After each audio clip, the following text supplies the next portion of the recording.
Bonjour à toi, curieux, curieuse.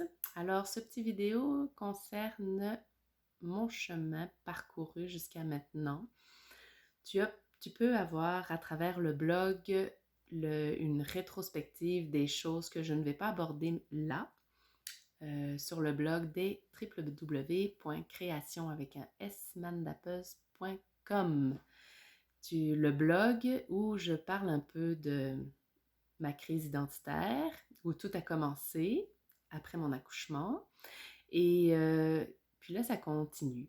Donc, la bonne nouvelle, c'est que, et c'est de ça que je veux tout simplement te partager à travers la symbolique des chiffres, des images, des animaux, peu importe, la symbolique qui est rattachée. C'est de ça que j'ai envie de te jaser aujourd'hui.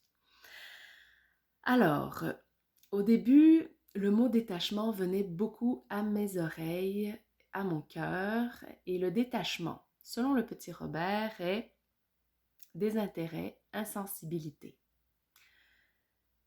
Je viens de la lire, je ne l'ai pas lu au début. Pour moi, le détachement, j'ai vécu plein de sortes de détachements, plein d'expériences de détachement à travers moi, à travers mes croyances limitantes, à travers des masques, à travers ma relation aux autres, à travers ma relation à moi-même, à travers des émotions que je vivais. Et donc le détachement. Le détachement est très présent. La symbolique que j'y rattache et qui a croisé beaucoup mon chemin, c'est le serpent. Donc le serpent, il mue, il perd sa peau. Donc de quoi est-ce que je suis prête ou j'accepte de me détacher dont je n'ai plus besoin? Ça, c'est le serpent. Le 9 a croisé mes yeux à plusieurs reprises depuis le 1er décembre 2023.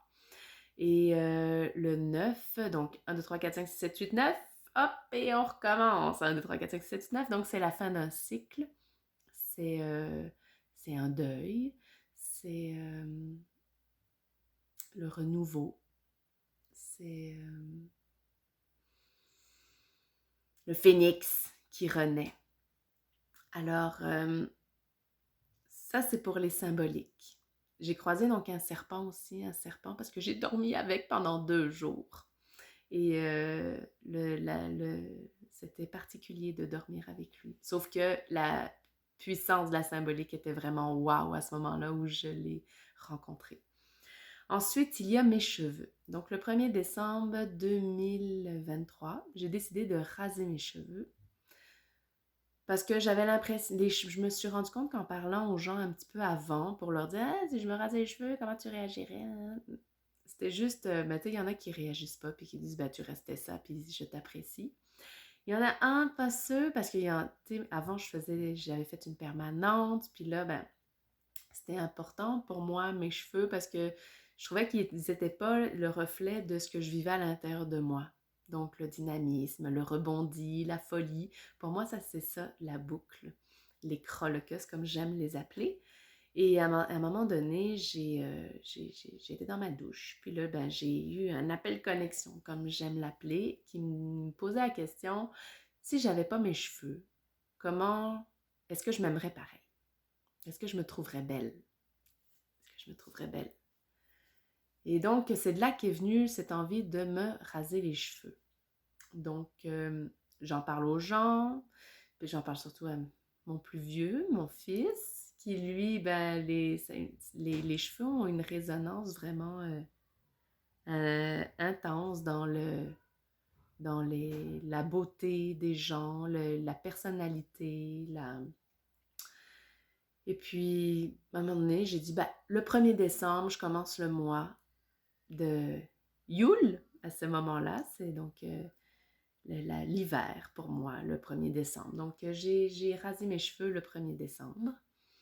Et puis là, ben après, ah, ben ça te va bien, t'as une tête ronde, bon, tous les aspects de la beauté qui ont une super belle intention, me dire que je suis belle.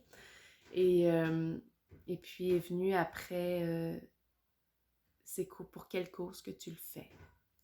C'est quoi la question? C'est une question que des fois on me posait. Donc à chaque fois, ben, je lui disais, ben, je suis ma propre cause.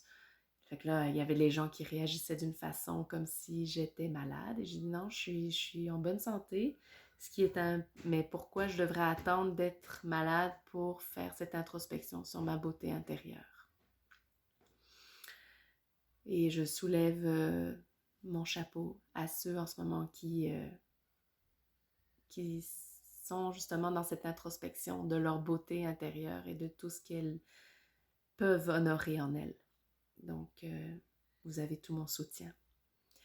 Ensuite, quand j'ai rasé mes cheveux, la première chose justement, ça a été une belle petite émotion que j'ai vécue parce que je l'ai vécue avec mon plus jeune et mon conjoint qui me rasait les cheveux, mais je me suis moi-même aussi rasé les cheveux. Mais à un moment donné, il a égalisé.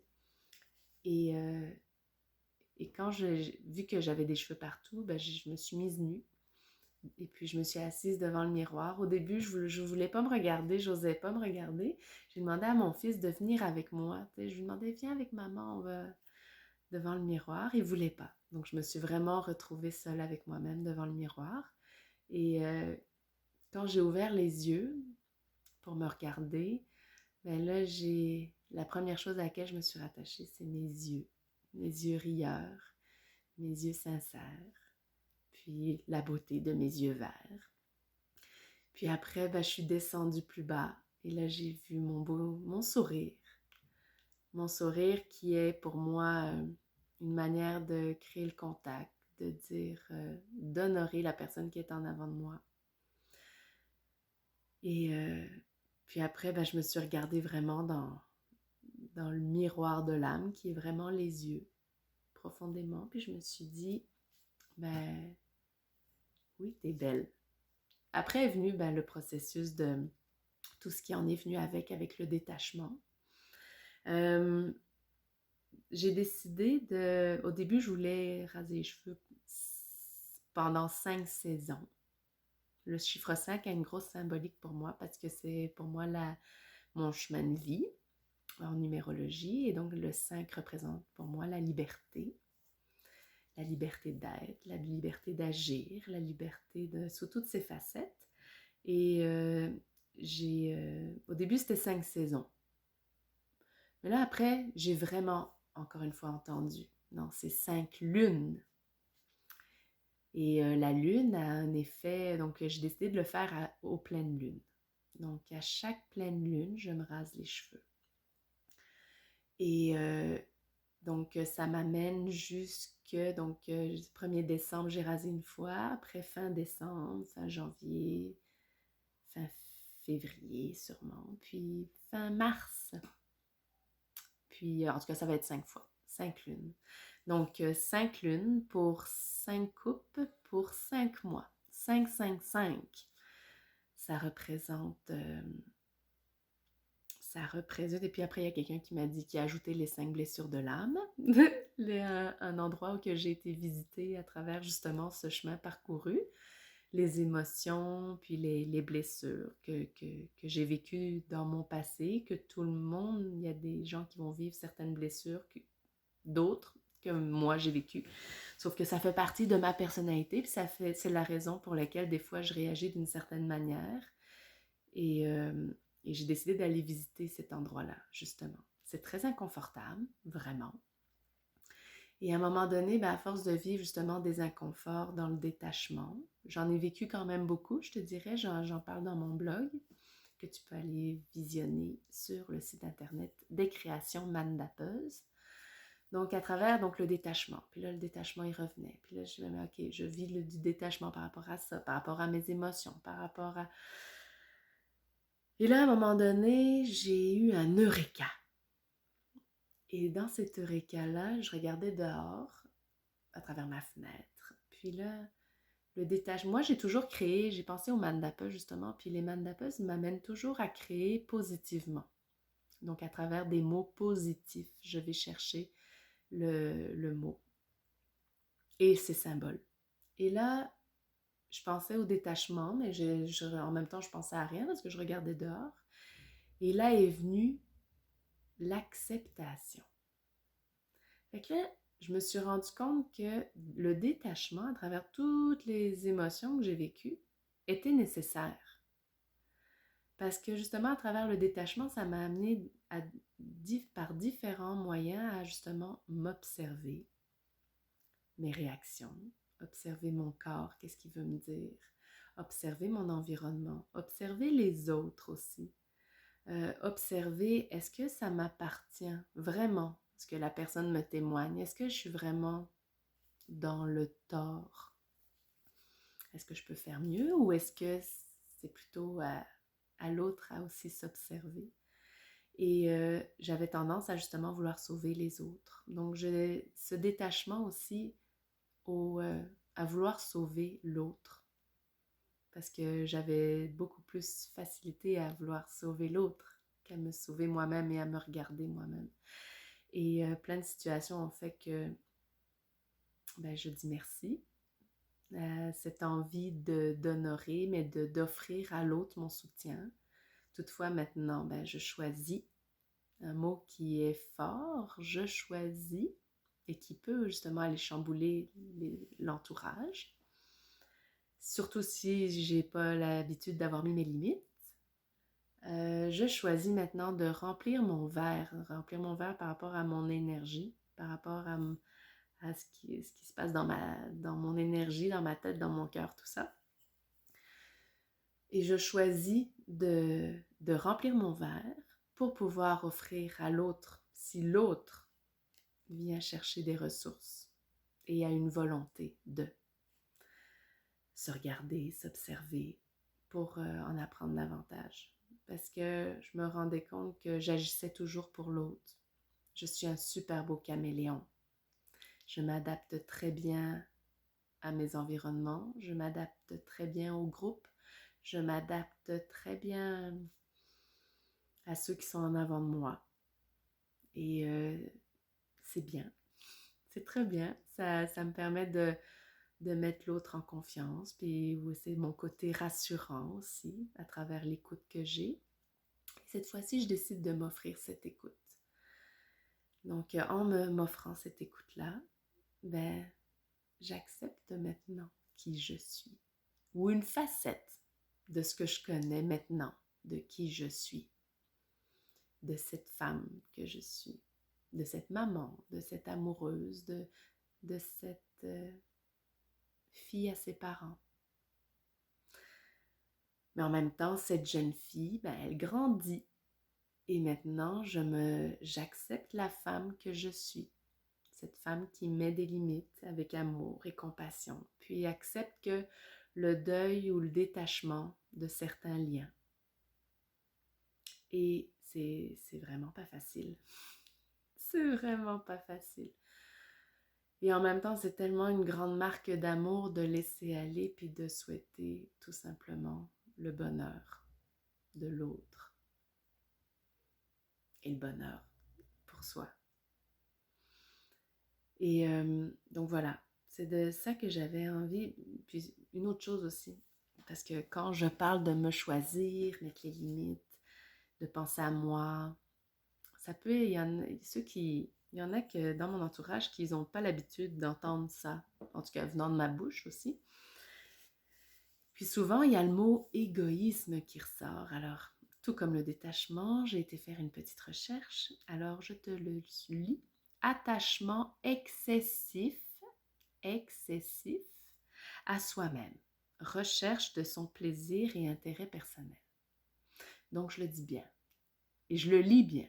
Excessif. Je crois maintenant qu'un attachement équilibré de s'offrir en équilibre des moments à soi, pour soi. Je suis maintenant à l'aise de te dire que c'est bon et c'est sain. C'est bon et c'est sain.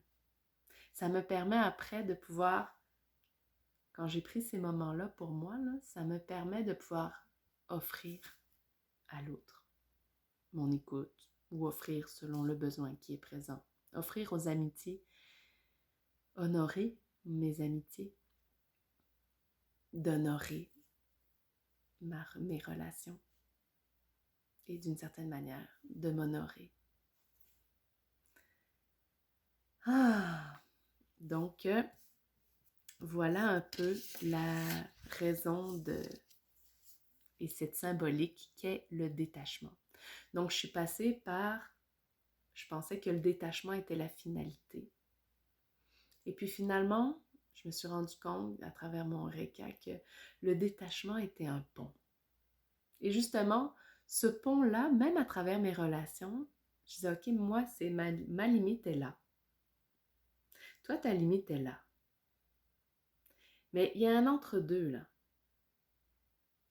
Et comment pouvons-nous créer ce pont pour pouvoir créer ou avoir notre relation, tisser notre relation, aller plus loin. Et le pont, des fois, ben, il y a des gens qui vont rester comme ça. Mais ce pont-là amène justement à l'acceptation de un et de l'autre.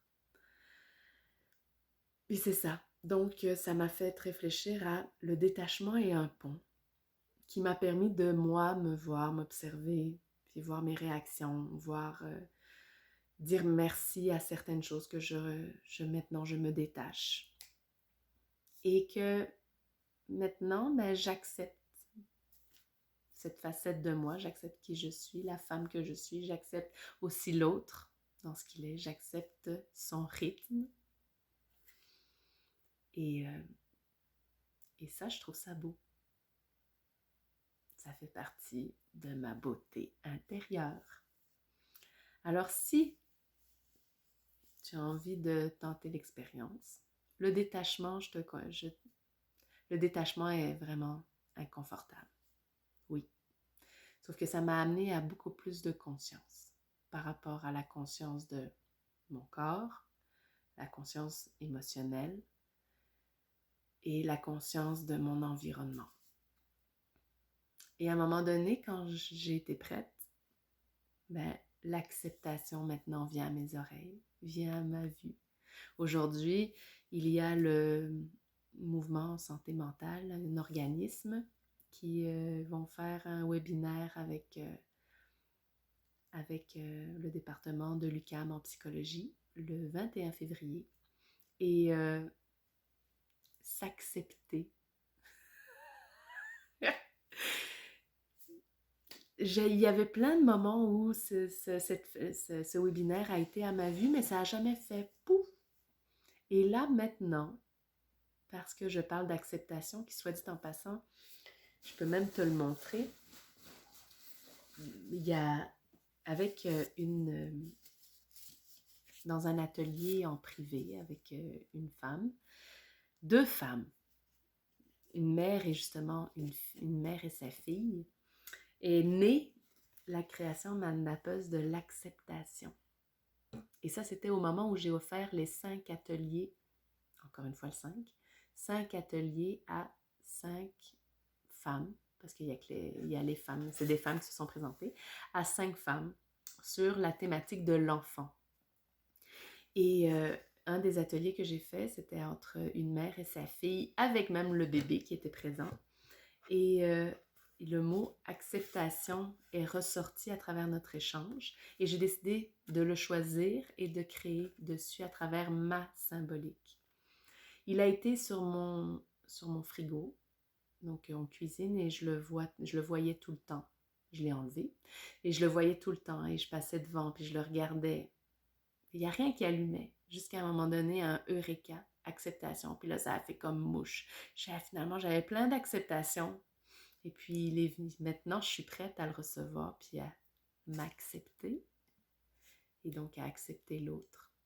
Tout, j'accepte à travers ce compromis-là. Je vais faire un pas, et ta volonté à toi est où? À vouloir continuer à tisser le lien et aller plus loin? Ben, c'est ça. Je fais un petit bout, et l'autre bout t'appartient. Acceptation. Et ce qui en est venu de ce message-là, c'est bienvenue à la maison. Écoute, partager, la nature transmet, s'accueillir comme j'accueille la naissance. Voilà. Donc, je vais compléter là-dessus. Merci Amanda Puz. Et je te remercie beaucoup de ton écoute. J'espère que ça a fait mouche. Si tu as pu récolter des petites ressources, des questionnements qui t'amènent plus loin, tant mieux. Sinon, ben, next! Et je te souhaite un excellent soleil. Le soleil est radieux et chaud aujourd'hui. Donc, big love, à bientôt.